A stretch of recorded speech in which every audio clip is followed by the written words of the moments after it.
What up? What's going on? Going two-man. Happy Tuesday, June 16th. Yeah, we're doing a two-man to start here. Brooks is running just a little bit late, but we'll get him on here shortly. What's going on? Happy Tuesday. How was your weekend? It was good.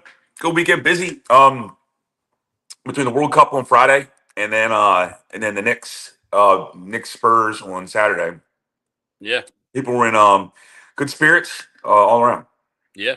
Friday was my only day off last week, and I had a golf tournament.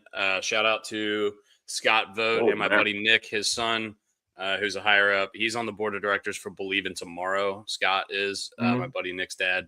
And so we played in this Believe in Tomorrow golf tournament down here at Ocean City Golf Club for probably like 6 years in a row now. It's always a lot of fun. It's the biggest golf scramble you'd ever seen. It's two people on every hole, and it's two different courses, or two different groups on each hole is what I mean. So it's a lot of golfers, and it takes a long time, but it was a lot of fun.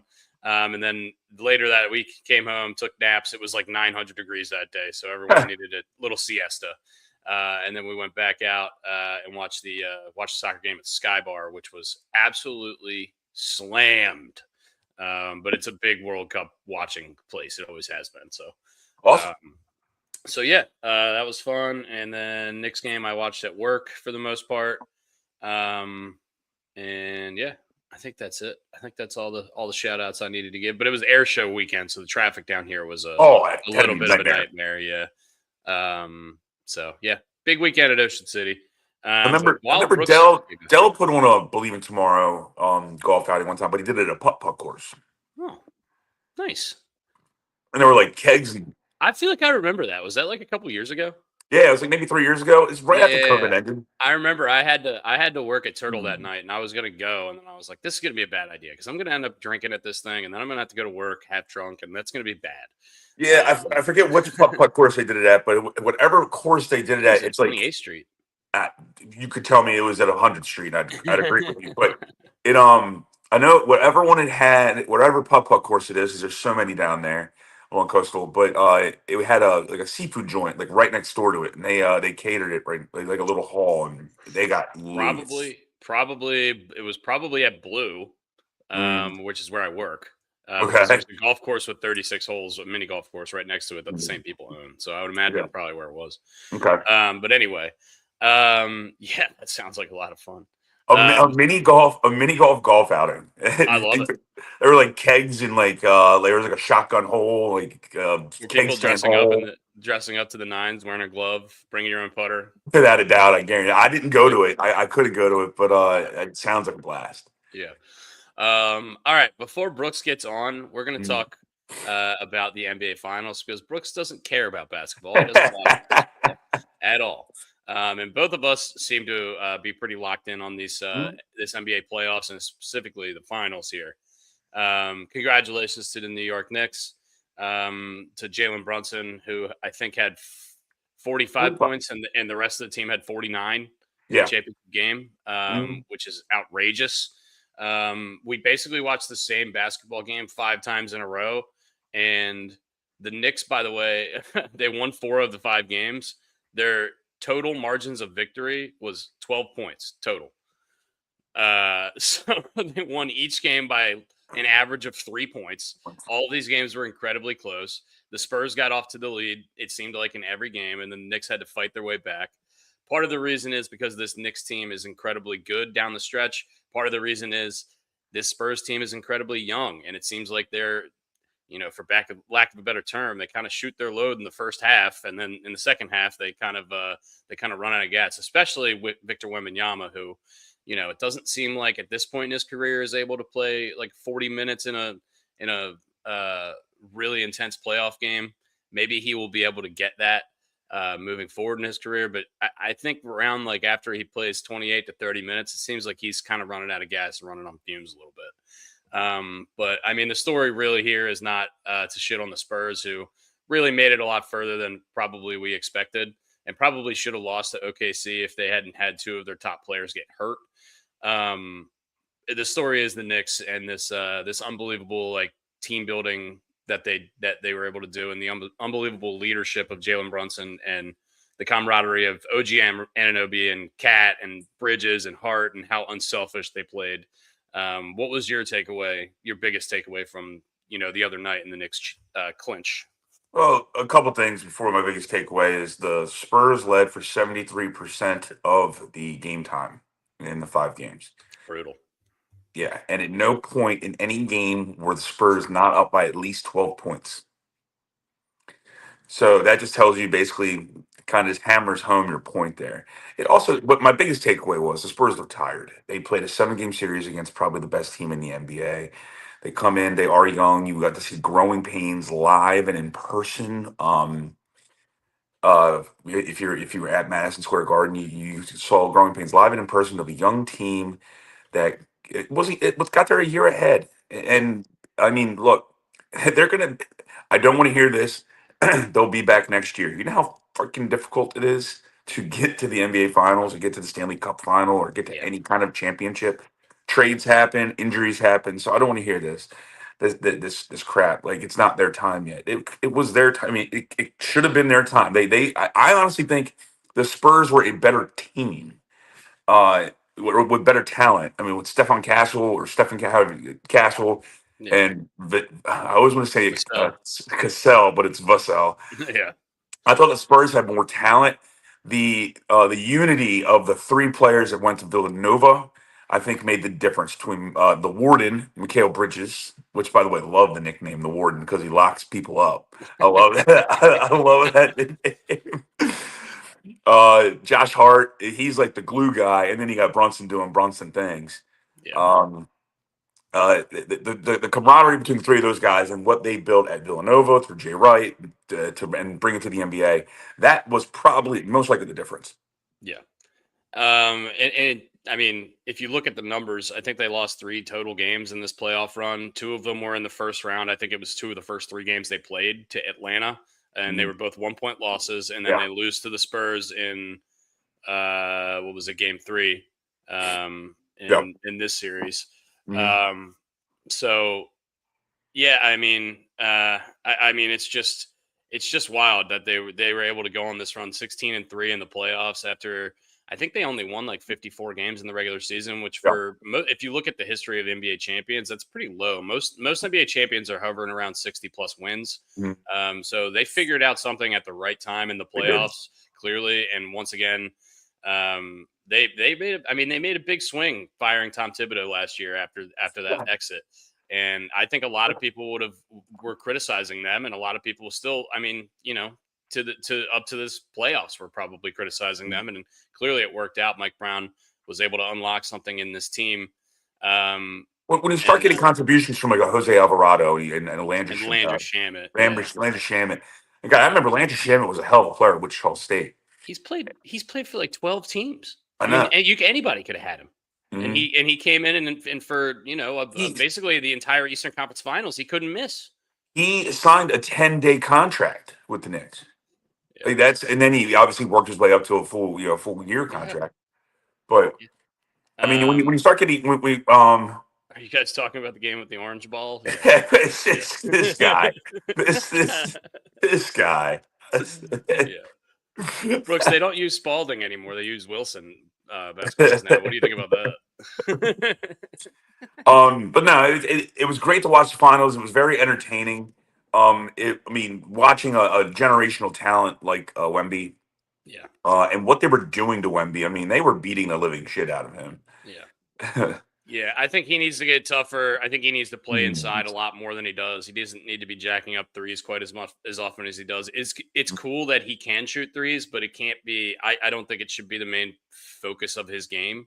Um, and also Fox was hurt a lot of the playoffs, came back, had a really rough series. I think they're probably going to be looking to maybe move him in the offseason. They have Harper and Castle getting one more year of experience under their belt. Harper was Yeah, unbelievable. I think he's 20 years old. he was the Um, best player. He was he he was was he's the he was Spurs their best best player. he was their best player in this series, other than Wembanyama, and you can make an Yeah. argument really between the two. And he's a 20-year-old guard, and Mm. especially from the guard position, you just don't see young guys like that good. I mean, like Kobe in 2000 and Magic back in the day, but like Yeah. that's not. It doesn't happen very often for guards this early. So he's got a very bright future ahead, and I think if they are able to move Fox, I think they're going to be able to give him the car keys even more and give Yeah. him, just kind of let him uh, unlock him a little bit more, and then maybe get Wemby some help with another big down low. Would probably be the move if I was, a Spurs GM, but whatever. Congratulations to the Knicks. We don't have to talk about Dylan basketball that much, but Dylan Harper is not coming off the bench next year. no, no, no, no, no, There's no way, no chance. no way. Also, the one thing that, and I mean, this is going to be a negative comment, but it needs to be said. Stop comparing this team to like the greatest teams of all time. Like, can we not do that? You won the damn championship. Yeah, Can you be fucking happy? yeah. Just They be happy. You they won the did title. they It did doesn't go need to be on. the biggest Yeah, thing in the world that you don't now want you. yeah, We the media doesn't think that yeah, they would beat the 2001 Lakers. Like, who yeah, gives a shit? They yeah. won the title. Let it Yeah, be. they won the title, and by the way, they would get absolutely destroyed in a 4-game series by the 2001 Lakers, and they would get Yeah, absolutely destroyed by the 2017 Warriors. But yeah, the thing is that they were perfect for this playoffs. yeah, They had the Joe Flacco run, for lack of a better term. yeah. I like that. You know Good what I run. mean? They had the perfect run. They just had a great Mhm. run to the playoffs, through the playoffs, and I mean, New York fans are celebrating. They're going to burn the city down. It's their first championship in 53 years. I'm sure by the time next season starts, we're going to hate this Knicks team because they're going to make these New York fans so insufferable to deal with. Yeah, I'll give you that. But congratulations, they're almost it's they're unhateable because the way they played basketball was so awesome and so much fun to Mhm. watch. And then Um, you have so many people that are calling into shows and stuff like that, and they're like, Jalen Brunson's the best Nick of all time. Let's pump the brakes. yeah, Let's pump some brakes here, okay? I mean, Walt I think Frazier. Walt Frazier is pretty damn good. Yeah, Willis Reed's in the Hall of Fame. yeah, And Patrick Ewing's in the Hall of Fame. And I know Patrick Ewing didn't win championship. He was really freaking good. All right. Jalen Brunson is great. But yeah. let's just put it in park. Put it in park. All right. He's on his way. If he continues this, if they make a couple more runs, he'll probably leapfrog Walt Frazier. But at this point, yeah, it's a little early to be saying that kind of stuff, guys. Yeah, Walt Frazier Um, going 35 and 17 in a game seven. It's pretty good. yeah. All right, that's enough basketball. We've talked not a lot of hoops on this podcast, but I like watching the hoops. And Brian likes to watch during the playoff time Yeah. specifically. Brooks I only doesn't like watch it at all, playoffs, so we don't really. talk about it much. But there we go.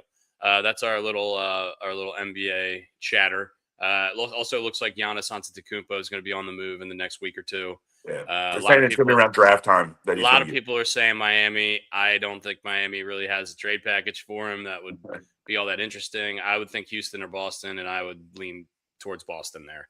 And if they are actually want to split up Tatum and Brown, that's probably the spot for him to go. Anyway, all right. Let's get into some other stuff. Brandon Sorsby plans on applying for the NFL supplemental draft. This is likely going to put an end to this whole saga that we've been talking about for a couple weeks on this podcast and months and on ESPN. Thank goodness, honestly, this is a complete. It was a complete disaster, and it was a complete black cloud hanging over the college football season, which doesn't even start for 2 more months. If you You had guys the aren't familiar, if you've listened to this podcast, you have to be. He placed over 9,000 bets, totaling $90,000. He bet on his own team at Indiana, at least 40 wagers involving Indiana football when he was a freshman on the team. That's not good. The Texas Tech was able to get some sort of injunction where he was going to be able to play with a suspension, but then there was a whole bunch of backlash to that. And so now he's going to just forgo his last year of eligibility and go into the supplemental draft, which is what he probably should have done in the first place. Is he forfeiting a lot of money here, Brian? What's going on with that? No, so the original reports were that he's going to forfeit $5 million. It's now coming out that he most likely will not have to do that.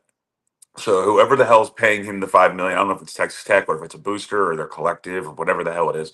It seems like he's going to be able to keep, if not all of the, at least part of that, if not all of that, which is crazy. It's really nice to get a $5 million bill for being an ass, Yeah, but Hey Yeah, man, he's got a lot of units to spend now. yeah, no shit, no shit. But so he's most likely going to keep some of that money. So he's going to go to the supplemental draft. Supplemental draft's pretty convoluted to explain, so I'm not going to get into it. But Yeah, it's strange. it's strange. But they're saying a second or third round pick is going to be able to get this guy. Watch the Arizona Cardinals or the New York Jets pop in here and just throw away like a third round pick if they have it. I mean, you got to see if they even have third round picks because I know there's so many trades that happen with picks throughout the duration of the What about year. the Steelers pairing him with Aaron Rodgers and just getting two, social media icons on here on the Oh, same team? jeez. Jeez. But what I will say about what was going on, look, the adults in the room fucked this up even more than what Brandon Sorsby already did to screw up the world in the world of college football. The Big 12 was suing Texas Tech, so the Big 12 was suing its own, which is wild. Normally, the teams stick together. Yeah. Texas Tech then sued the Big 12. The NCAA was suing somebody and injunctions and all this stuff. I mean, wait for all the adults to fuck this up and the integrity of the president and the AD and the head coach of Texas Tech, I mean, just went out the window because these guys just the kid doesn't need to play football in order to be to have good mental health. All right, he can be on the team. He doesn't have to wear pads. He can be around his coaches. And apparently, he has extreme anxiety now from this. Stop gambling. Just stop gambling. That's Yeah. it. Yeah. Easier said than done. I know it's an incredibly difficult thing to get out of once you're into it. But yeah, it's if it's ruining your whole life, if it's causing your college, your team, the conference you play in, and all of these Mhm. lawsuits and all of these stories on ESPN, then probably the best thing for him to do was what he did here, and just say, hey, fuck it, I'm going to the NFL. Mhm. We'll see where he ends up. Did we think he was going to be like a first round pick if he would have stayed and then he would have gone into the NFL draft next year? No, probably not. Especially next year, which a lot of people are saying is a great quarterback talent class. We don't know that because a couple of years ago they were saying the same thing. And once again, Spencer Rattler was the prize of that Yeah. draft class, and Spencer Rattler ended up going, I think, in the 5th round to New Orleans.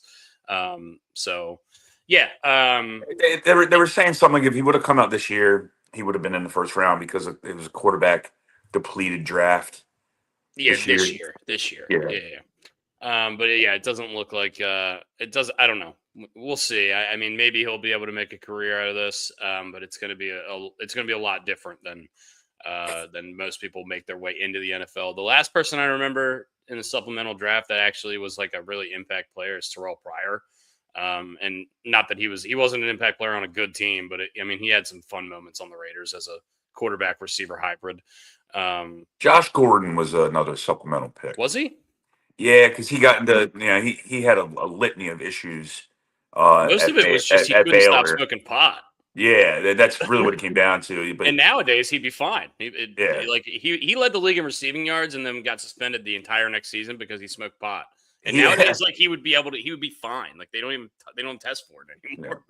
Yeah, so yeah, Um, when he was at Baylor, I know he went in the supplemental draft. If I remember correctly, he went into two supplemental drafts. He went into the XFL supplemental draft, which I didn't even know existed, and was nice. drafted by some like Seattle Rattlesnake team or Yeah. something, whatever it was He called. ended up being a Rule 5 guy. Yeah. Oh, Oh, why we got two pumpkins in here now? two pumpkins.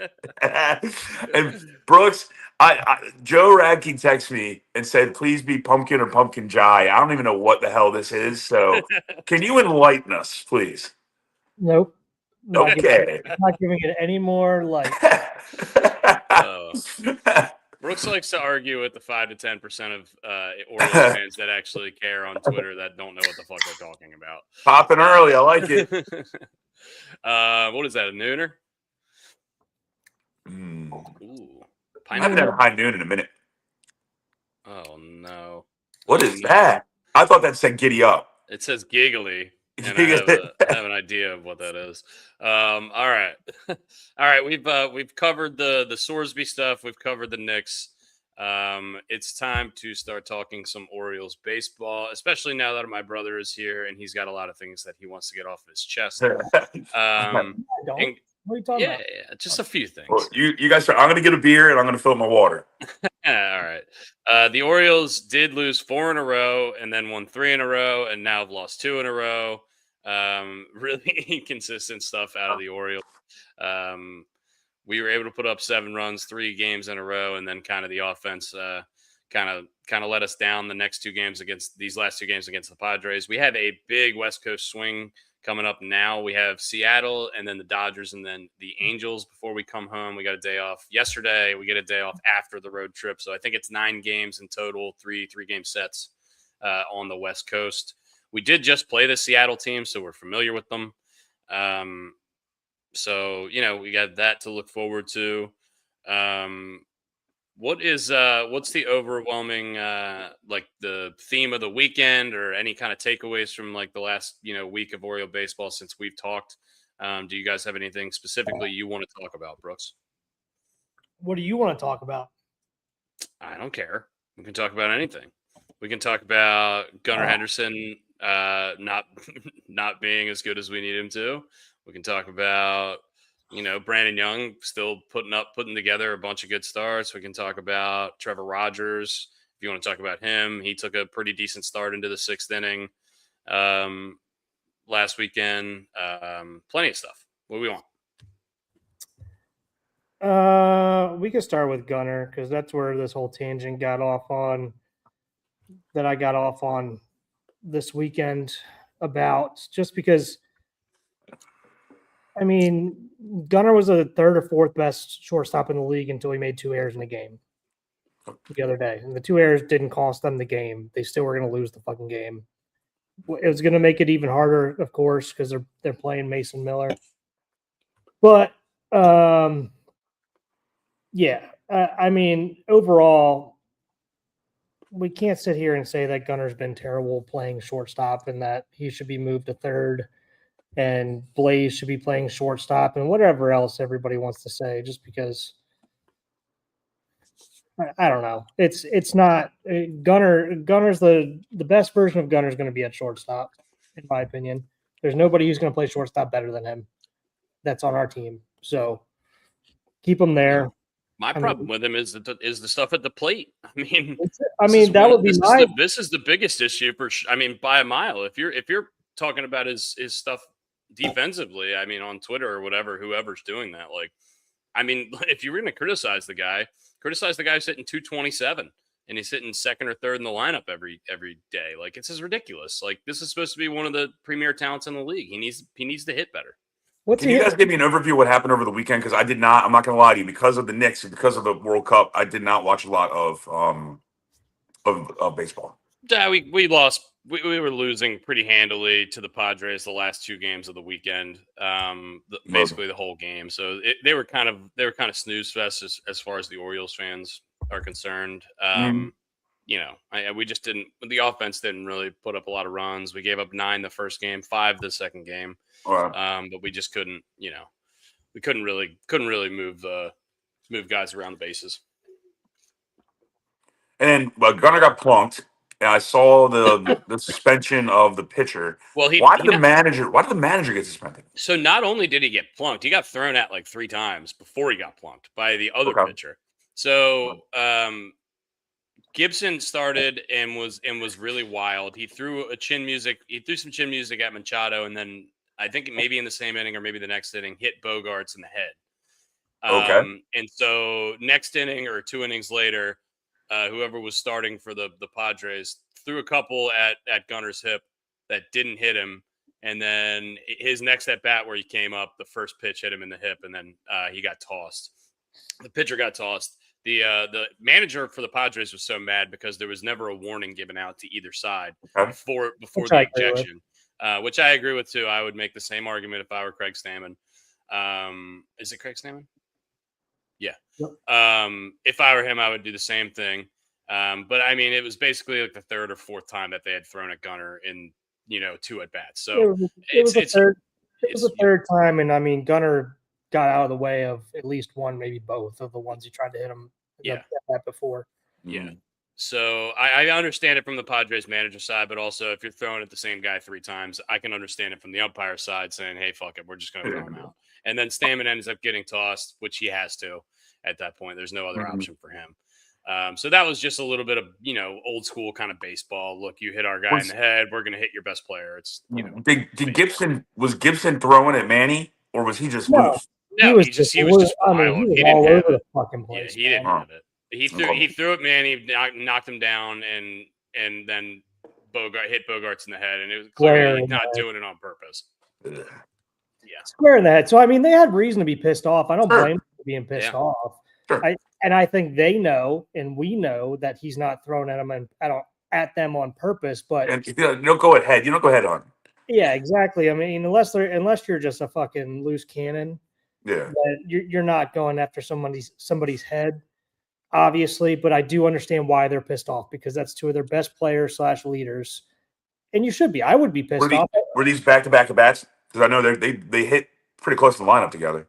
No, it was different innings, but I mean, yeah, I mean so Orioles fans are all up in arms because basically, and I understand, like, it sucks they didn't get Gunnar in that next at bat and threw at him twice, but I mean, Gunnar was getting out of the way. He kind of knew, he should have known it was coming based on his comments after the game. He sounded like he did know it was coming. And then they got him on the hip or the ass cheek the next at bat in the ninth with 2 outs. I don't mind it. Gunnar said he doesn't mind it. He's probably a little bit pissed off. And I mean, everyone got after Albernash because he didn't stick up for his players, because his comment after the game was that San Diego handled it the right way, and it should just all be done. And I agree with that. I think I 100% agree with that, but now it seems like he's lost like a lot of the fan base now because he's not sticking up for his players, and this comes after all the Basayo stuff, which is all bullshit Weird. as well. From what I'm finding out about it, it's him just taking the fall and definitely making me look at Basayo in a different light. But we'll get into that at another point here. But I don't know. I have no idea what you're talking about. So I mean, we'll get into it in a different point. But I think it was Okay. all handled correctly. I watched Foul Territory with AJ Pierzynski and Eric Kratz, and even they said, like, I think it was handled, like, they didn't love the fact that it took him twice the next at bat, and then he went after him another time in the last at bat and got him with 2 outs, and then they didn't love that, just the fact that it took so long. They said that it was handled correctly. Albernaz made the right comments after the game in squashing it, because I mean, if you sit there and flare it up again, you have the potential for things to pop off again in the next game, and people get suspended, people get hurt. Why not just end it? We were in the wrong. Obviously, it wasn't on purpose, but you saw it happening. I don't blame the Padres at all. And they plunked him in the ass cheek or in the hip. It's not going to hurt him. It's going to hurt for a couple minutes, and that's it. Like, it wasn't. I love this. I mean, it's old school baseball. It should be done. I dig it. It's baseball. Why do we need anything to fester after this? It should just be, that's a wash. It's over. Yeah. A little bit pissed off. It took you 3 pitches, but it got him. You know what I mean? But whatever. Move on. It's over. Yeah. I mean, it's so contradictory, like with some of the Orioles fans being pissed off about this, because when they were all pissed off about Heston getting plunked in the head by the Yankees and going off the rails about that, it makes zero sense. Like, why they just want? Do you just want? Okay, they'll hit us, and then we'll hit them, and then they'll hit us, and it's just never going to end. It's also different with the Yankees because we see them so often. With the Padres, we're seeing them. We're probably not seeing them again this year. If we do, it's maybe for a 3-game set in a while. So it's not like there's going to be any. I wouldn't think there would be any bad blood spilling over if we go to San Diego at some point. But I don't know. I mean, that's just. And then they're saying like Alvarez is soft for his comments, and he shouldn't. It wasn't handled the right way. He shouldn't have said that, and blah blah blah. And it's just like, okay, shut. You don't know what's going on inside the locker room, and if you pretend to, then shut the fuck up. Like, and building on top of that was stuff going on inside the locker room. So let's get into the Basayo stuff. Since Brian doesn't know, like, no idea. everybody was pissed off because Basayo got benched 3 games out of 4, or 3 games against the during a 4-game losing streak against the Mariners, when he basically came out and said, like, called him out, saying like he needs to learn to play through injuries and all this different stuff. And then Who called him out? Albanese? Albanese, yeah. Okay. And then apparently in another interview, like during that benching period, like after a game, he gets put in to like pinch hit, and they're like, why is he able to pinch hit? Is he hurt? Why is he able to pinch hit? And why can't he just DH or something like that? So there's just and then Basayo comes out and says, well, I'm good to go. I'm ready to play. So they're like, oh, is there weird shit going on in the locker room? Maybe, guys. We don't know what the fuck's going on in the locker room, and nor should they be telling us what's going on in the locker room. But this whole situation reeks of Albanese, I mean, kind of shielding Basayo, even though all of social media thinks that he's going after the 21-year-old and spotlighting him. But apparently the way that Basayo has handled some things this year has really pissed off some other people in the locker room, and they wanted his ass fucking sent down. He's 21 years old. 21 years old. He's trying to figure it out. Yeah. Look, it's going to be growing pains with any young star, especially one that's making probably more money than a lot of the guys in the locker room, which is also weird. But yeah, but he's playing well. His odds have jumped for Rookie of the Year. By the way, he's climbing up the leaderboard. And he's been playing decent. He can't play defense, I don't think, at catcher, but how bad was that tag, Dusty? Yeah, not good stuff there. I've seen better. I mean, you learn at an elementary level to not tag at the person or at the chest and just go down into the bag. Yeah. What are we doing? And I mean, that throw by Blaze was fucking a missile. Yeah, he's got a hose. But yeah, it's the whole Orioles locker room situation. I just, like, once again, it's you don't know what's going on in the locker room. People who pretend to know are stupid. I mean, especially like if unless you have on Abernathy, unless you're in the locker room, unless you have somebody in there telling you what's going on, which you don't. 90% of the trolls on Twitter don't, and even though they still hide behind their keyboards and say they do. It's whatever. I don't know. I just really, it's a distraction on the fact that we're playing, just kind of subpar baseball, and we just need to play a little bit better. We certainly need to play better on the road. We're 3 games above 500 at home. We're 8 games below 500 on the road. We need to stop giving up so many goddamn runs. I think we're in the bottom 5 in the American League in runs given up. And our run differential is still, way below there. But once again, I mean, if you look at the wild card race, I mean, we're 2.5 games out, 2.5 games behind Cleveland, or sorry, the Athletics. Yeah, the Sacramento Athletics. And with Joe, I mean, Helsley's coming back this trip. Yeah, he looked good. He had a rehab inning on, I think it was the 11th, so 4 or 5 days ago. And threw a scoreless inning. I don't know if he's pitched since then, but I would imagine, he's going to be on this West Coast swing. He's going to be back at some point. Who goes down? I don't know. I mean, it's all signs point to Suarez again. I mean, just DFA'd. I don't, right, wrong, or indifferent. It just seems like that's going to be, because nobody's going to pay whatever his arbitration number was that he got. The reason why they keep doing it is that it's too high for anybody to make sense to pick him up in waivers. So, and he's too old for all that. So I think they feel pretty safe in letting him go and doing I'll take my walking papers and then re-signing the contract. And it's just the way it goes. And this isn't a bad opinion either. Gibson, I could definitely see Gibson going down. But he has to stay down for 14, 15 days, I believe, before they bring him back up. So you'd have to think Kramer was back making rehab starts probably to feel like he's gonna he's going to do that. I don't know. I really don't. What's going on with Povich? Is he coming back anytime soon? I don't know, to be honest with you. I haven't heard anything about him. I feel like he fell off the planet. I haven't seen or heard anything about him in forever. Yeah. So, and I mean, and I just want to close out the Messiah stuff. That I think one of the reasons why the locker room stuff got weird with all that, and we were talking about him trying to find his way as a 21-year-old as a professional, is that just to give a little insight, is like he's come.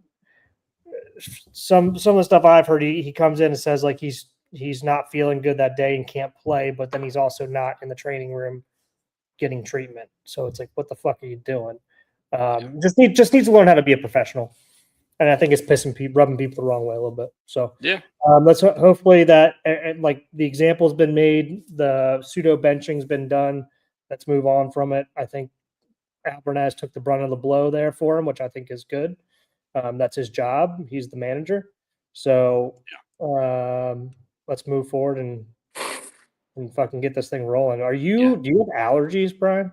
Yeah, my face is like on fire right now. I have an ear infection right now too. It's not fun. It's not a fun day for the podcasters here. Yeah, I mean, my eyes are itchy. I got the sniffles. Great day. It's pretty rough. You guys look rough. Yeah. Injury updates. Beavers is expected to take live BP as early as today. Helsley, we just talked about. Mountcastle's doing some running. So potentially see him in a month or two. Who knows? Kramer threw a live BP session last week. Could be starting his rehab assignment anytime. Cade Povich will resume throwing bullpen sessions, and this was as of last week. So I think I don't know if he threw a bullpen session last week, but if he didn't, he'll probably be doing that this week. Bassett, it looks like, is traveling with the Orioles on this West Coast swing, and he could be back at some point as well. So that's a couple of options there. If we send Gibson back down, maybe Bassett can just make the next start. I don't really know how many days he has left on that IL stint, because I think they did it retroactively to his last start when they put him on the DL, but I'm not 100% sure how that worked. So yeah. We got the West Coast swing here. We got the Mariners. It's Logan Gilbert versus Brandon Young tonight. Brandon Young's been the most consistent pitcher for us all year, and we know Logan Gilbert is a stud, although he's not having his best stuff this year. Time to get less sleep than usual. Yeah. 9:40 p.m. start tonight and tomorrow is going to be brutal. I mean, realistically, I might watch an inning and then watch the rest in the morning, but this is going to be. There's no way I can keep myself awake.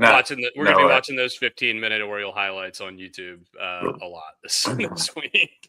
No, I mean, I have I guess you guys don't have to deal with it, but I have like the MLB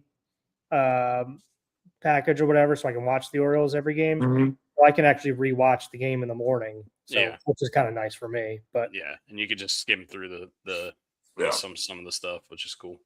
Around the league, Pete Crow Armstrong hit for the cycle last night. I saw that he was 3 for 3. Yeah, I saw he was 3 for 3 with a homer, triple, and a double. I think he took a couple of bats to get that single out of the way, but good for PCA. Dustin May tossed a one-hitter last night. Well, he did something even more. The cycle is a little more rare than regular cycles. He did the reverse cycle. Oh, he did the not the true cycle, whatever they call it, the pure cycle. He went the opposite. That's only happened triple and then double and then single. Yeah, that's only happened 5 times in Major League history. That's awesome. Good for him. The natural cycle is what it's called. If you get the single and then the double, Dustin May threw a one-hitter last night, had a perfect game going into the 7th inning. I think Manny Machado broke that up. I am the king of jinxing these things. I swear. I turned it on, and then the next one. Yeah, as soon as you turn it on. This is it's just only another reason I wanted to bring it up. It's interesting because he had a no-hitter going into the 8th inning actually earlier this season, just about a month ago. So he was a guy that when we traded Machado to the Dodgers, this was going to be the guy that we thought we were going to get back. We ended up getting a bag of peanuts instead. But it's a guy that kind of struggled with the Dodgers, but always has had really good stuff and seems to be finding his footing in St. Louis. Maybe could be a potential like a free agent guy in the offseason that people are going to be interested in. So good for Dustin May. Mhm. Also, his name's Dustin, so he's got a leg up on everyone there already. That was fun. Yeah. Spencer Strider shut down again for at least 4 weeks. Yeah, just unfortunate. He was so good when he came up a couple years ago and just been dealing with injuries since. But the Braves don't need him because they're fucking They're incredible. killing it. Yeah. I think Acuna's hurt too, but it just doesn't matter because they're just killing everyone anyway. 46 and 25, 21 games over 500 already. Shoot. That's got to be fun. That's got to be fun. Like, yeah. just moving on. Yankees and Rays still the only 40-win teams in the American League. We have the Braves, Brewers, and Dodgers in the National League. Those are all the 40-win teams in the league, the best teams in the league. And the worst team in the league is the Colorado Rockies, but they're like a million times better than they were last year. So good for them. Small miracles. They got Sugano dealing out there. Or I don't know if he still is. He was. Yeah, I wonder what he's doing now. He's an all-star. He's not going to be an all-star. Their all-star is Hunter Goodman, who's their catcher. He's come back down to earth. He's got a 4.79 ERA, albeit he's 7-4. So, and he's eating innings. So, yeah, 4.79 in Colorado. That's like a 3.9 somewhere else, right? Sure. Good for Steve Sugano. Any other stuff around the league? Not really much. No, I haven't paid a lot of attention. Yeah, we've got a lot of speculation. Oh, we didn't talk about Mizorowski. We haven't talked about him since the last. He got me 90 fantasy points the other night, and if you guys don't know, that's like getting 90. That's like getting 70 fantasy points out of Alvin Kamara. He had a complete game, one hitter, with no walks, so it was just a straight up. Basically, he gave up the one hit, I think, in the second inning, threw a perfect game for the rest of the game. Struck out 15 of the 27 outs, and hit 103 on the last pitch of the game. Good Lord. Good. Yeah. Wow. This guy is just unbelievable. So he's your NL starter right now for the All-Star game? 100%. Yeah, he's been the best pitcher in the league so far this year, and he's striking out, like 40% of the batters he faced. He's striking out at a reliever rate as a starter. It's pretty crazy. I mean, Skeens is still awesome, and Christopher Sanchez is still awesome, but he's been the best pitcher in the National League, potentially in baseball, so far this year. We should get some inside info on that on the Padres Orioles stuff because Drew Storen is good friends with Craig Stammen. Oh, there you go. Maybe he stop by over there. Yeah, stop by. Ryan Rickens, good friends with Gavin Sheets. Yeah, probably. That's all I have baseball wise, unless you guys have any other baseball stuff you want to. I've been watching so many other things in baseball because of the basketball, because of the hockey, because of the World Cup. Well, also the College World Series. I watched a lot of the Oklahoma-Georgia game last night. And the CWS. I've been watching that. So I kind of put the Orioles to the side because the dog days of summer are coming up where we don't have a lot of shit to watch. So that's when I start really focusing on baseball. Yeah. There's been a lot of good stuff going on. Did you guys see Serena? Serena was playing the doubles in Wimbledon, and her partner got hurt. So now Venus is coming out of retirement to play doubles with her. No. Well, they're playing like in Berlin, like the Berlin Open. I mean, they're gonna win, right? They're gonna win, right? I mean, I don't know. It's probably been like years since they played doubles together. I just remember when I was growing up, they literally were just dominating every tournament. They were facing each other in every final. We're not. My resident women's tennis guy is Sarge, which is so random. He loves women's tennis. Probably because he likes looking at the women, is my assumption. Of course. But he knows women's tennis so well. Yeah. All right. Let's move on. Hockey. Hockey. Carolina and Jordan Staal win the Stanley Cup. Jordan Staal, 37 years old, becomes the oldest player to ever win Finals MVP. I can't remember what it's called. The Stanley Cup Finals. The Conn Smythe. Conn Smythe. Good for Carolina. They were really great all year. Vegas kind of made a crazy push at the end, sweeping Colorado, who was the best team in the West all year. And then Carolina just came out and they just, I don't know, man. I just think they were better. They just played better. I mean, all the games were really, really, really close though. It was kind of like the NBA final. Did you get to watch the clincher? Yeah, I watched the whole thing. It was really awesome to watch. Yeah. And then I'm not trying to be a contrarian here, but the defender for the Vegas Knights, I'm gonna Mike Mayher, or I can't. It was a double M name. He had like 17 goals throughout the duration of the playoffs, and had a great Stanley Cup final as well. So I think he had like 19 goals during the season, and he had like 17 in the playoffs. Like he played outside of his skull. I thought he on the losing team should have won the Conn Smythe. You thought he should have won the Conn Smythe on the losing team? Yeah, that's crazy. That's how crazy good he played. That doesn't happen in sports anymore, though. Yeah, I mean, the last person I think to do it was Jerry West. I was going to say Jerry West won, but he was averaging like 45 in the series. Yeah, I mean, what are you supposed to do? He's clearly the best player. But yeah, I think there was a Super Bowl MVP one time in a loss, but I can't. Maybe there wasn't.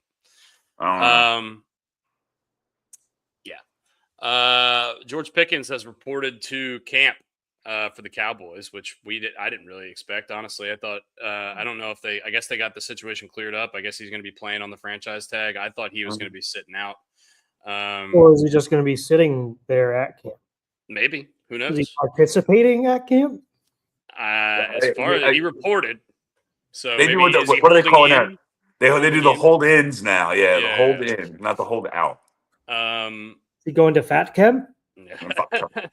By the way, closet good movie, Heavyweights. Not closet. I think that's a very well known, very good movie. Come on, you devil log. Yeah. Get on the scale. Get off the scale. Lunch is canceled due to lack of hustle. Tony Perkins. Tony Perkins. What a name. Ben Stiller crushes in that movie. There's a online theory that White Goodman is just Tony Perkins who like changed his identity and took over the gym and dodgeball. I think that's I choose to believe that in my head. I would like to believe that as well. I think maybe he does another movie and just goes behind the scenes of how that transformation happened. I need more of both of those movies in my life. He also used to be an orderly guy at an old lady retirement home. Get a warm glass and shut the hell up. We've got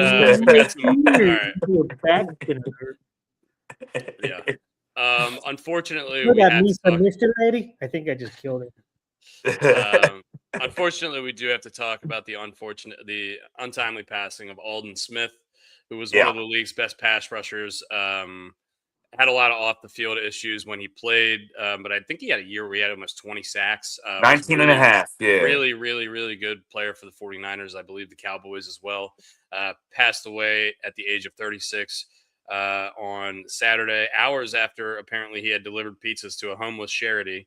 It looks like the family of Alden Smith has hired lawyers. There's going to send his brain to medical experts to see whether he had CTE and if that had any role in his untimely death. It's just really, really sad to see. We've seen a couple of guys now. Marshawn Nealand, Rondell Moore took his own life earlier this year. It's unfortunate that we're seeing a lot of these young NFL stars, and it's not just the NFL, but it's really, really, really sad. So I mean, hiring lawyers it's going to be tough to get anything when he is a well-known and admitted alcoholic.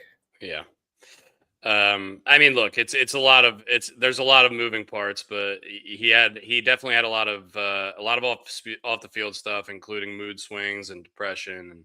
And, but I don't think there was any, like foul play involved in his death. At least that's not what come out. It's just unfortunate, the whole situation. So, feeling for his family and his friends, and, talk to your friends. I think it's I don't think this is mental health related, but it could, Is it still Mental Health Awareness Month, or is that May? There's always I think that's May. I believe. But either way, it's really sad. So really unfortunate. I when I saw the message come up on my phone the other night, it's just like, damn, can't believe it keeps happening. It's just unfortunate. So It is. all It right. is. On College a World lighter note, Series. yeah, talk College World about it. Series is fun to watch. Yeah, I watched the like I said, I watched a lot of the Oklahoma Georgia game yesterday, which was really really competitive early and was a close game all the way to the end. I think Oklahoma ended up winning 4-3 over It was Georgia. 4-3 in the eighth, and then I fell asleep for a little while. 4-3, I think, was the final. Mhm. So yeah, and then the other game yesterday was what was it? Texas and Alabama. Texas destroyed Alabama. They beat them Mhm. 14-2. We've got Alabama more. got boat raced by somebody else earlier in the Yeah. tournament too, didn't they? Yeah, we've got two more today. We've got West Virginia and Troy, and we've got Georgia and Texas, who were the winners yesterday and the day before. UNC is waiting TBD tomorrow to play, Mhm. and then the winners of these two games, the West Virginia Troy game, and the Texas Georgia game, will be playing each other, I believe, Mhm. as well on Wednesday. Yeah, and Alabama got boat raced by unranked Oklahoma, 9-0 in the first game they played. Yeah. So we've got basically 7 more days of college baseball. I think if Mhm. there's a game 3, then it would be on Monday night. So we'll know in the next week who is going to be crowned the champion. UNC probably has the best shot because they're not playing until tomorrow because they got the top seed.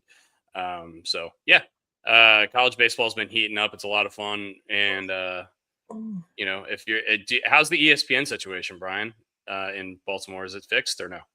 Yeah, it's not ESPN, it's ABC, Oh, it's ABC. I guess and that doesn't matter it's anymore. still not fixed because I don't have DirecTV, but like Pig and Rooster and stuff, and a bunch of establishments around here have DirecTV, and It's so weird that can happen in Baltimore and not in Ocean City. yeah, You would think. I don't get it. All What right. what was I gonna say? But from what I've been told, it's still not fixed. Yeah. Really, really good news on the PGA Tour side. RBC Canadian Open was this past week. The winner of this tournament was Bud Cauley. If you don't know Bud Cauley's story, he was Justin Thomas's roommate at Alabama. In 2018, he got into a major car crash. He broke 6 ribs, collapsed lung, fractured leg, had a concussion. Ended up having to take 3 years off of golf completely to heal. Considered leaving the game of golf. Ended up coming back finally in 2024, I believe. Had a couple of top 10s last year, but didn't really have all that much success, and came out of nowhere this week and was able to win. This guy's been through a ton of shit. So really, really awesome that he's able to get his first win after 239 career starts on the PGA Tour at age 36. And now he is qualified for the U.S. Open this week at Shinnecock. So he gets to go to New York. So really, really awesome story for Bud Cauley.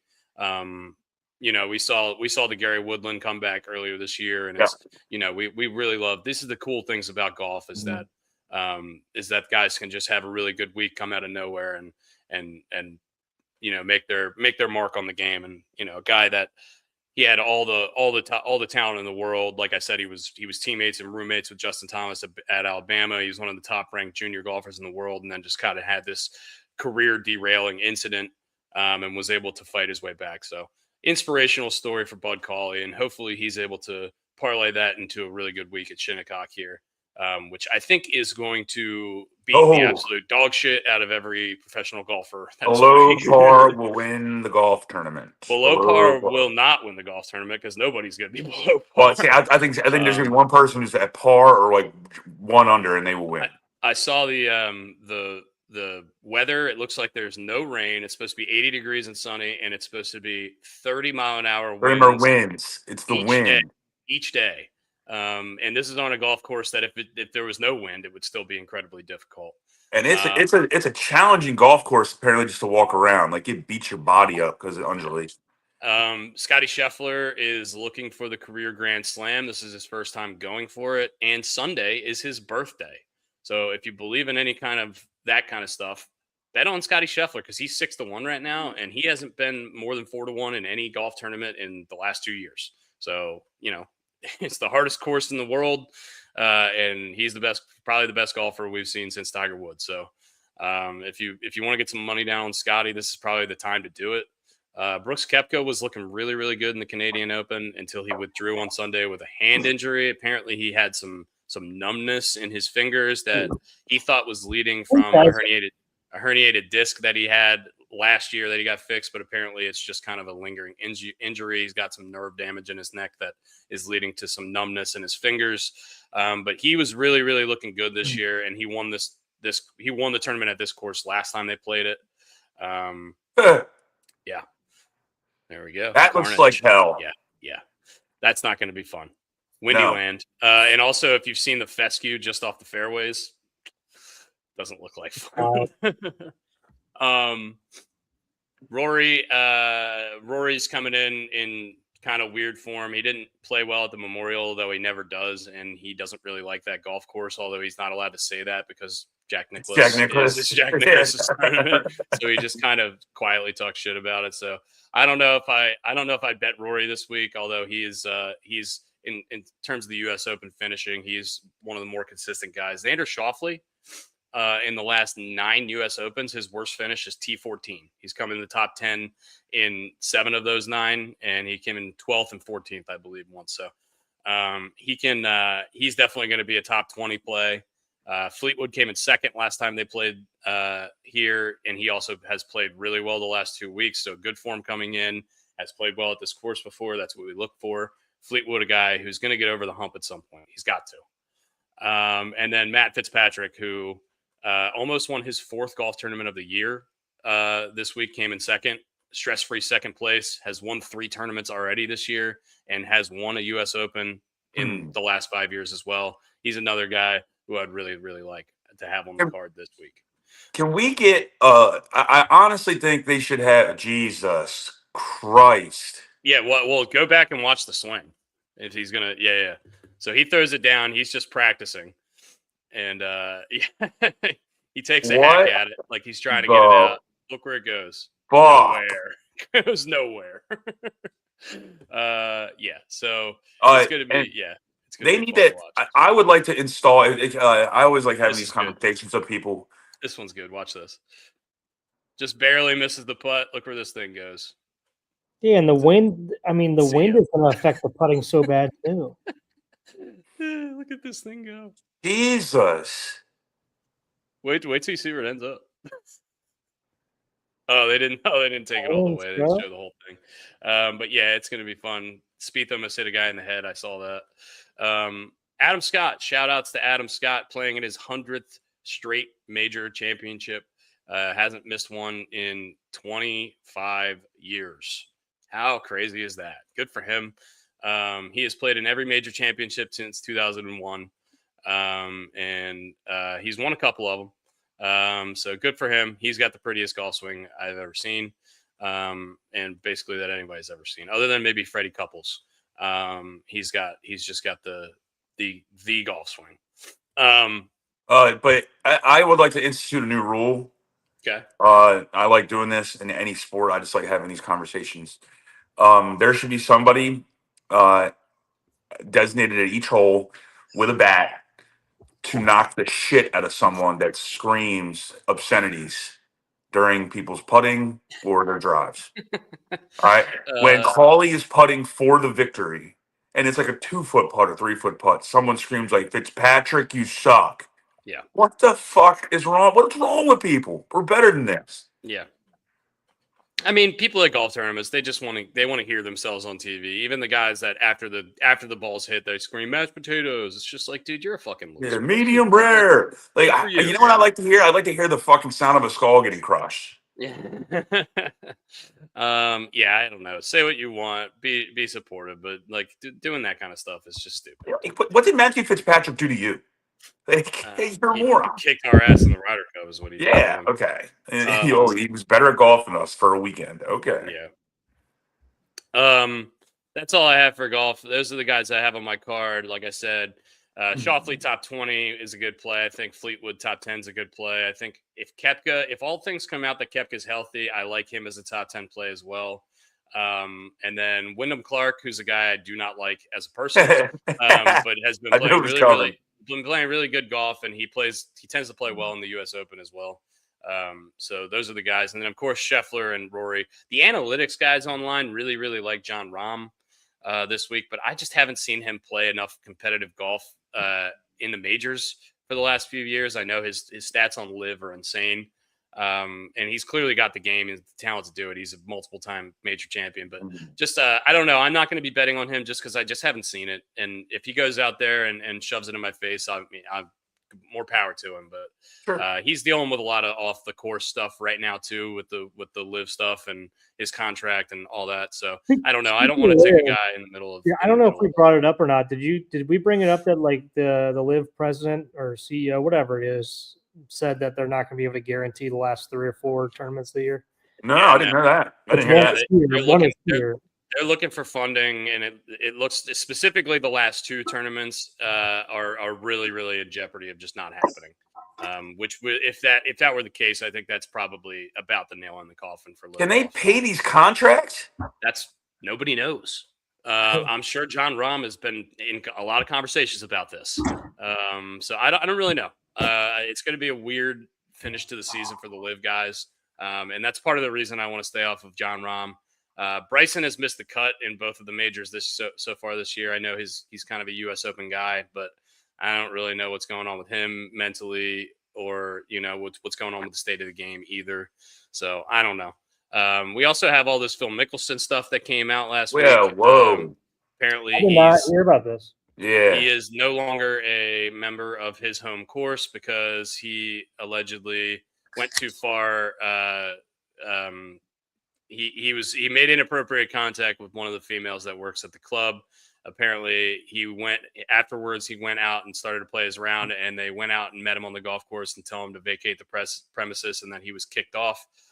I don't want to speculate, but a guy of Phil Mickelson's stature, you're not just going to kick him out of a club that he's been a member of for a long time for, some sort of passing thing. I'm sure that's what he's been dealing with. He hasn't played any competitive golf basically at all this year. I think he's been dealing with this and maybe potentially some health issues as well. So don't want to speculate, but probably not great stuff that Phil Mickelson did there. Right. So, he's had a little bit of a checkered couple of years, to say the least. Yeah, to say the least. Yeah, so he's man, what about how quickly the mighty have fallen since that 2021, the PGA, that he came back and won as the oldest major champion ever, and then since then he's just where was that at? Do you remember? That was at Kiowa. Where he played he purposely played like a 6-hour round of golf because he knew it was going to piss Koepka off. Yeah. Anyway, any other stuff that I missed? You guys been watching any of the World Cup? I watched the USA game, but other than that, no, I haven't watched any of it. No, it sounds like we're going to win. What's that? I said no, but it sounds like we're going to win. Everyone's all pumped about the Portugal. One thing left to do. Let's put it in park again. Hey, we beat Paraguay. Apparently, is the worst team in our group. So good for us. But the thing that people are getting at beat the team you're supposed to beat. Okay. Yeah. the thing that people are really jacked about is we put up 4 goals, and Paraguay apparently was like a really big defensive squad. They only gave up like a couple goals during their qualifying. Yeah, but I mean, one of the goals was an own goal. Yeah, good point. The first goal was an own goal. But I watched the Spain Cape Verde game. Spain is one of the favorites, if not the favorite, to win the World Cup, and Cape Verde I didn't know existed. Cape Verde is a country? Yep, it is off of the coast of Africa. Oh, okay. Yeah. How many countries are there in the world? I don't know. That's a serious question. I have no idea. 200-ish. So it has a population of like 500,000. And how often does it There change? are 195 fully recognized countries, but there's different sovereignty things. There's it's weird. Like Bermuda and Greenland are technically not countries, but they have country codes. So It sounds like a Taco Bell sauce. Dusty would know this like the back of his hand. I would if there was a Taco Bell in Ocean City. Yeah, good I point. want Taco Bell. Yeah. So it has the population that's 1/5 of Connecticut. They are in the World Cup, I believe, for the first time. They tied, or they had a draw. Soccer lingo is different. They had a draw with Spain. This is the equivalent of a 16 beating a 1 seed. Instead with Country, guys. Cape Verde. I didn't know it existed. They celebrated the people in Cape Verde celebrated the draw by hoisting goats. That I don't understand, but it's just funny watching a shitload of people start pumping goats in the air. So Peter's gonna be pissed. So the country is 10 volcanic islands, so it's almost like Hawaii, but it's a country. That's really I've never heard of this country in my life. 100 years probably. I've never heard of this country in my life. I wonder when they gained. Yeah, the independence from Portugal gained July 5th, 1975. The video of the goats is pretty wild. You're like, what the fuck's going on here? They have their own currency, CVE. Uh-huh. I think I know where I'm going to start sending my money. A lot of people go to Cayman Islands. I'm going to Cape Verde. Cape Verde. A TB, an OC, and a Jack in the Box, dude. Give us a Wendy's, give us a Hardee's, give us some stuff. We need a Potbelly's down here. Oh my goodness! Ooh, Potbelly's. I haven't heard Potbelly's in a minute. I love Potbelly's. Every time I go back and stay with my buddy Rob in Columbia, he's got a Potbelly like right across the street from his house, and we go there a lot. All right, Potbelly's or Jersey. Potbelly's or Jersey Mike's. Jersey Mike's by a mile. Jersey Mike's is better, but what about Potbelly has a special place in my heart. Okay, and then all right, I'll go Jesus, what is going on outside my house? Potbelly's or Firehouse Subs? I've had Firehouse. I've had a lot more Potbelly in my life, but Firehouse is really good. Mm-hmm. I don't know, they're about dead even for me. And they don't have Cape Verde sauce at either of these places or any of these places. Okay, or a Cape Verde drink apparently. Remember back in the day, before Wawa and before Jersey Mike's and Jimmy John's, and it was just Subway and Quiznos. Yeah. That's all it was. And I freaking love the chicken carbonara from Quiznos. Quiznos. Is Quiznos still around? There's one. Oh, I know there's one. I learned about it recently. Okay. You going to go there? So one of our friends, and Dusty knows who it is, one of our friends' wives is from like a small town near Valparaiso, like in northwestern or northern Indiana. And her family owns, still to this day, a Quiznos there. Wait. She went there when she was back there, and I guess all like the family works there at some point when they're like because they've owned it for a while, so they always like a summer job or whatever. Well, she was back there and they got Quiznos. I'm like, there's still a Quiznos? Like, tell me where it's at. So go find it. In 2007, there were 4,700-ish Quiznos locations. Now there are 140. I'm actually surprised. So there's 140 in the U.S. I wonder what the closest Quiznos is. Quiznos near me. I'm going to type this in. Like Alabama. There's one in Hagerstown. All right. All right. Get in the car. I have to make a little bit of a trip here. Hit the outlets and hit a Quiznos out in apparently, there's still one in BWI. Really? I haven't seen that. I don't know. Maybe. Okay. Quiznos was my first toasted sub. Wow. Quiznos is gone here. Brooks, the closest one to you is Plainfield. Where's that? Oh, that's not too far. That's closer to like the airport for you too. It's not it's probably not something you'd travel to go get, but it's Next time I Well, go, the next time I pass one, I'm going to it. Even Oh, if I'm not hungry. 100%. Just going I to it. remember when I went to pick up Brooks when we went to Sean Foy's bachelor party a couple years ago. I went down through Virginia, and Yeah. when you go down through Virginia, you pass. There's a Pizza Hut, and it's got the old school. It's an old school Pizza Hut with the red roof and everything like that. And Yeah. I was thinking about just stopping in there and getting a slice. We have You one know of those- how long Not it's bad been since I've idea. had? It's probably been at least 12 years since I've had a Pizza Hut pizza. So there's a big article on like the old school Pizza Huts and how like they're starting to change them back into it because people want that more, like the I salad. love that. They used to have a buffet. The Pizza Hut God, in yeah, dude. my hometown had a buffet. Yeah, we used to leave freaking Havenwood, Little League. too. We used to leave Little League at Havenwood with the team, and the team would go to Pizza Hut and they'd give us some pies, and there was a salad bar. There Yeah. was a buffet. Shout out Yeah. Big Town. He knows Havenwood. Is Baja Man. Fresh still a thing? There was a Baja Fresh in the town center, I believe. Yeah, there's one up in back in the day. Timonium too, but I don't know if I ever went there. I don't know if it's still there. And I love how we can go down a rabbit hole with these places. I mean, this is great. Man, I mean, yeah. The Red Pizza Hut is coming back. I don't know about that. Cabot, Arkansas, still have a buffet. Yeah, Nice. when we were in Gettysburg, we went to a Ruby Tuesday. That was the first time I've been to one of those in a long time. Ruby Tuesday. But Tuesday, they got their own version of a triple dipper there now. really? It was good. We got it. Well, all right, boys. See you boys on Thursday. Yeah, let's do a quick immaculate grid, and then we'll finish up here. I gotta go golf in about 30 minutes, but I got time for a quick immaculate grid real quick. All righty. And I'm gonna set the timer. 52.2 seconds is what we're trying to beat here, and we will get started as soon as I bring it up here. Present. All right. Red.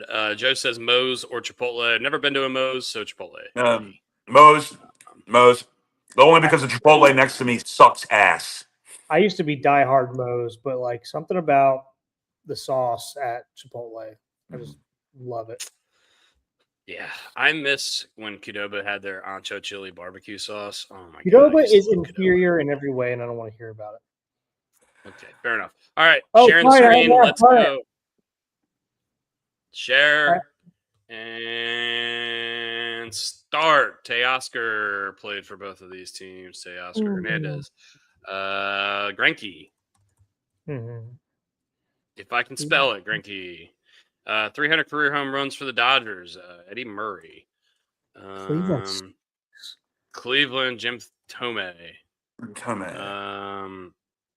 Cleveland, KC is gross. Okay. Cleveland and Andres Jimenez. Here. Played left field for the Blue Jays. I don't know. Joe Carter? Joe Carter. That's a good one. Joe Carter had to play left field once.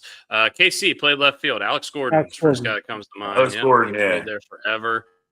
300 home runs, played left field. Barry Bonds did that. I believe he Cleveland, did. KC. Jordan Lyles. Carlos Santana. Yeah. He played for KC. Stop. 103. Yes, Oh, he did. He He's the number one man. still plays for Carlos. He still plays for the Royals, right? He's played for every team in the league, it seems like. It looks like he's got a Diamondbacks hat on here, though. So I don't know if that means. But Greinke also has a Diamondbacks hat on.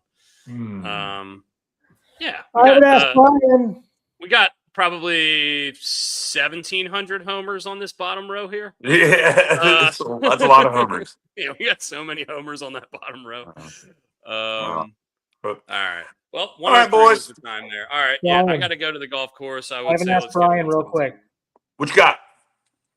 Who are the 4 presidents on Mount Rushmore?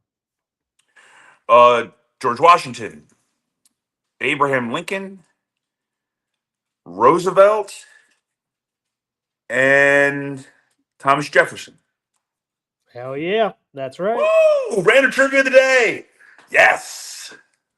I can't believe. I would have struggled with Jefferson. I would have probably gotten there, but yeah, I don't know. I just learned. I just listened to a podcast about like right down the street from there, or like the same sculptor or whatever. They're trying to do a Mount Rushmore type thing for Sitting Bull, like the Indian legend guy. Yeah. You know what I'm talking about? Yeah. They have a documentary on him. I think that's who they're doing it. I think that's who they're trying to do. But they've been working on it for like 70 years, and they're like not even close to finished. Oh my god! Because it's like one guy and his son. Huh. Interesting late news. John Tortorella not returning to the Vegas Golden Knights after having only coached like for 10 games and then going to the Cup. Also, PCA got picked off immediately after he hit for the cycle last night. Isn't that funny? All right, I got to go golf. You guys have a good one. I'm breaking up, going through a tunnel. I will see you guys. Love you.